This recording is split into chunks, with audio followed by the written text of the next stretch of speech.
Bharatiya Janata party के विधायकों को भी पता होना चाहिए, दिल्ली वालों को भी पता होना चाहिए, 78,000 करोड़ है। 1 लाख करोड़ के गुब्बारे में से हवा निकाल लीजिए, वो आने वाले नहीं है। अब घाटे की बजट, फायदे की बजट, आप एक बार ये डॉक्यूमेंट निकाल, बजट एट अ ग्लांस। आपके ही डॉक्यूमेंट में लिखा हुआ है कि 25-26 में 13,702 करोड़ का फिस्कल डेफिसिट, दिल्ली के इतिहास में सबसे ज्यादा fiscal deficit Bharatiya Janata party की सरकार लाने की बात कर रही है। तो दो चीज देख लीजिए, जुमले का बजट के पैसा आने नहीं वाला, दूसरा फिस्कल डेफिसिट 13,000 करोड़ का फिस्कल डेफिसिट आपकी सरकार लाने वाली है। बाकी और 2-3 चीजों पे जो एक्सपेंडिचर की है उस पर ध्यान दिलाना चाहूंगी अध्यक्ष महोदय। दिल्ली इतना इन्फ्लेटेड बजट के बावजूद भी इंपॉर्टेंट हेल्थ फैसिलिटीज का बजट काटा जा रहा है। दिल्ली कैंसर इंस्टीट्यूट, चाचा नेहरू अस्पताल, मौलाना आजाद मेडिकल कॉलेज, आचार्य भिक्षु hospital, Lal Bahadur Shastri hospital, Guru Gobind Singh hospital का बजट 65 करोड़ रुपए से कम कर दिया गया। आचार्य भिक्षु तो आपकी विधानसभा में है। हेल्थ मिनिस्टर साहब कह रहे थे हम कैट्स एम्बुलेंसेज लेके आएंगे, जल्द से जल्द लेके आएंगे। उनको पता नहीं था कि मुख्यमंत्री महोदया ने उनकी कैट्स एम्बुलेंस का भी बजट 25 करोड़ से काट दिया है। क्या लेके आएंगे वो जल्द से जल्द। अनऑथराइज कॉलोनीज, कई विधायक यहाँ पे अनऑथराइज कॉलोनीज के मुद्दे पे बात कर रहे थे। पिछले साल की तुलना में 500 करोड़ बजट कम हुआ है अनऑथराइज कॉलोनीज में, गलियां बनने के लिए, सीवर लाइन डलने के लिए, पानी की लाइनें डलने के लिए। स्पोर्ट्स पर्सन्स को मिलने वाले इंसेंटिव्स, जो हमारे स्कूल में पढ़ने वाले बच्चे जो स्पोर्ट्स में आगे बढ़ते हैं, जो मेडल्स लेके आते हैं, वो आगे बढ़ते हैं, स्पोर्ट्स पर्सन्स की स्कीम्स को 30 करोड़ से कम कर दिया गया है।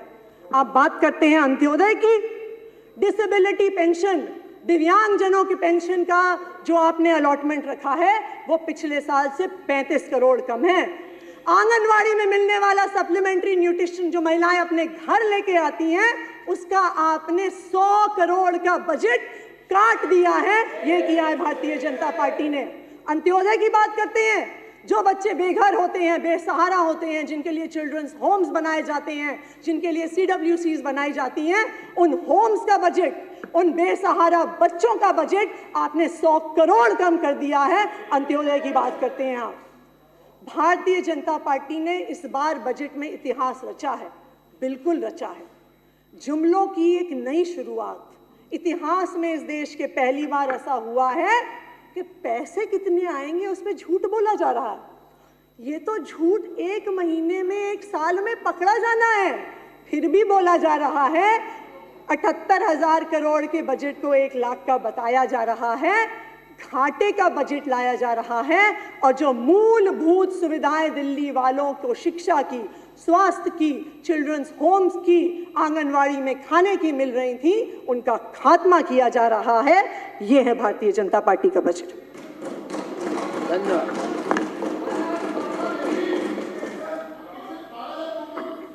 अब दिल्ली की मुख्यमंत्री श्रीमती रेखा गुप्ता जी चर्चा का उत्तर देंगी।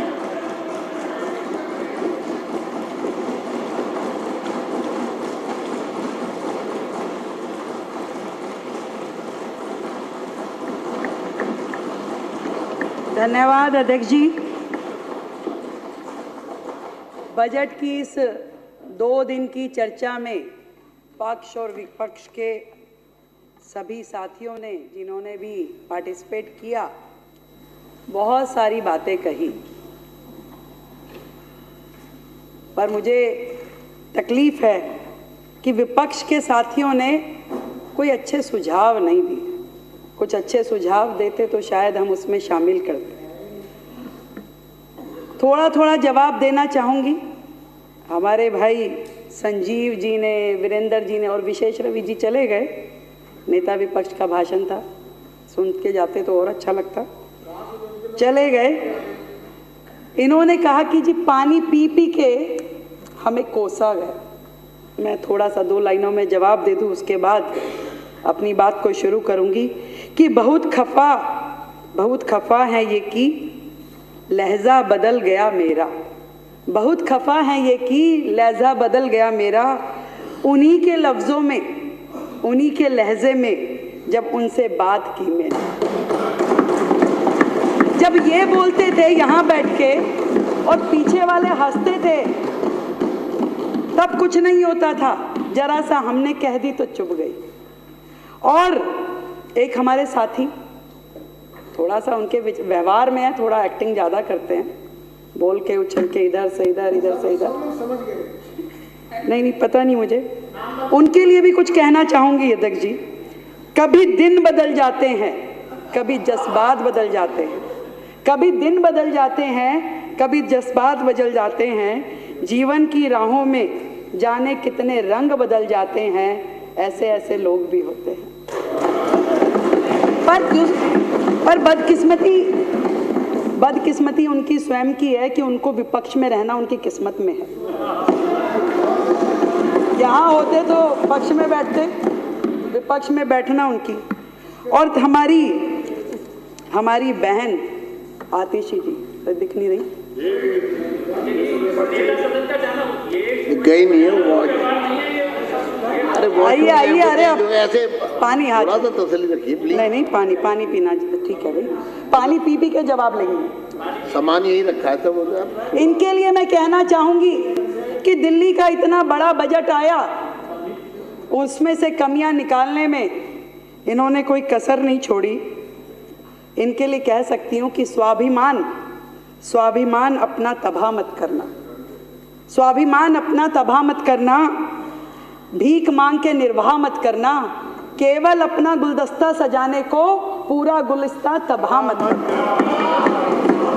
कि केवल कुछ कहना है ट्विटर में, मीडिया पे, उसके लिए काहे को दिल्ली को बर्बाद करना है भाई। दिल्ली अपनी है, आपका और हमारा सबका दायित्व है दिल्ली को विकसित दिल्ली में परिवर्तित करना।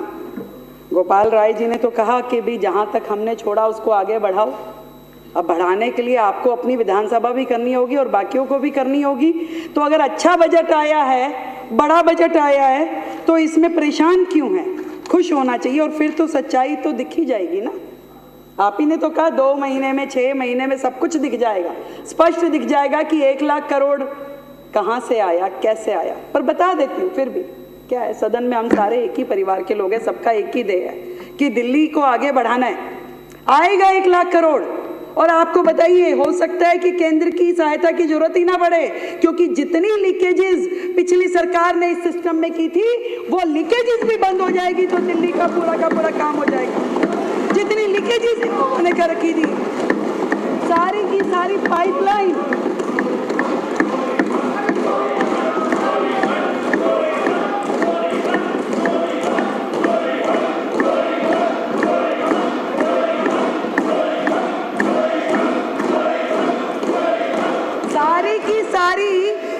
सारी की सारी पाइपलाइन राजस्व से इन्होंने अपने घरों में लगा रखी थी। मैं आपको बताती हूँ 3 प्रकार से बजट का दुरुपयोग इनके माध्यम से किया कि एक तो जो बजट रखा कागजों में इस्तेमाल नहीं किया, वो तो अन्याय किया ही। दूसरा, जो बजट रखा उसका दुरुपयोग किया। और तीसरा, सीधा भ्रष्टाचार किया। ऐसी 3 कैटेगरी में इन्होंने दिल्ली के बजट का पूरा मैनेजमेंट किया। और मैं आपको बताऊं, ये हमारे कई भाई एससीओ के साथ में ऐसा किया, फंड कम ज्यादा, कितनी बातें बोली। मैं आपको वो डाटा बताना चाहती हूं जो आज के पेपर में भी छपा है कि किस तरीके से इन्होंने कागजों पे फंड रखा, परंतु उसका समाज के लिए, उस वर्ग के लिए उपयोग ही नहीं किया। बाबा साहब का नाम लेकर के जो अपनी पहचान दिखाते हैं, उन्होंने कितना अन्याय किया उस वर्ग के साथ, मैं आपको बताना चाहती हूँ। एक हेड था इंप्रूवमेंट ऑफ एससी बस्तीज में, और उसमें 65 करोड़ रुपए का फंड रखा गया। 2020-21 में मात्र 50 लाख रुपए खर्च किए गए।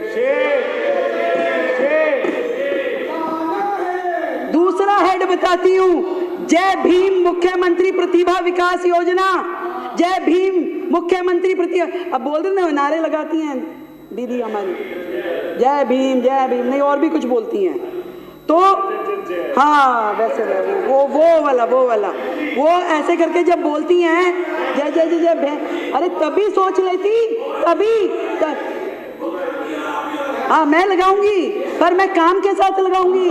आप देखिए, जय भीम मुख्यमंत्री प्रतिभा विकास योजना इन्होंने लाई 2022-23 में। सुनिए, पहले 2020-21 में 40 करोड़ लाए, केवल 1.5 करोड़ रुपए खर्च किए, फिर 50 करोड़ लाए 21-22 में, केवल 2 करोड़ 90 लाख रुपए खर्च किए, और 2022-23 में 70 करोड़ लेके आए, जीरो यूज किया, ये रिपोर्ट देखिए, जीरो यूज किया। ये बात करते हैं बाबा साहब की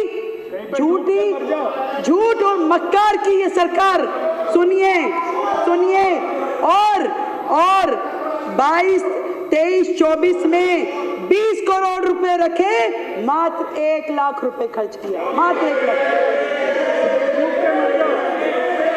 और सुनिए, बाबा साहब का नाम लेने वाले ये लोग किस तरीके से अपने कर्मों के द्वारा बाबा साहब का अपमान करते हैं। अगली योजना जय भीम मुख्यमंत्री प्रतिभा विकास योजना, उसमें 2020-21 में 60 करोड़ रुपए रखे, खर्चा 0। उन्होंने 2022-23 में 90 करोड़ रुपए रखे, खर्चा 0। और 23-24 में तो खर्चा भी कम कर दिया, 30 करोड़ रुपए रखे, और उसमें से एक्चुअल एक्सपेंडिचर 0। ये हाल है। जय भीम कहने वाले लोग केवल शब्दों में, मीडिया में अपने आप को उनका अनुयायी बताते हैं, कर्मों में केवल उनको झुठलाते हैं। एक और योजना बताती हूँ, मुख्यमंत्री विद्यार्थी प्रतिभा योजना, उसमें जो एससी समाज के लिए विशेष रूप से है, 150 करोड़ रुपए रखा, 2020-21 में 0 खर्च किया। Not even a single rupee utilized। ये लीकेजेस अगर बंद कर देंगे तो खजाने अपने आप भर जाएंगे। और सुनिए,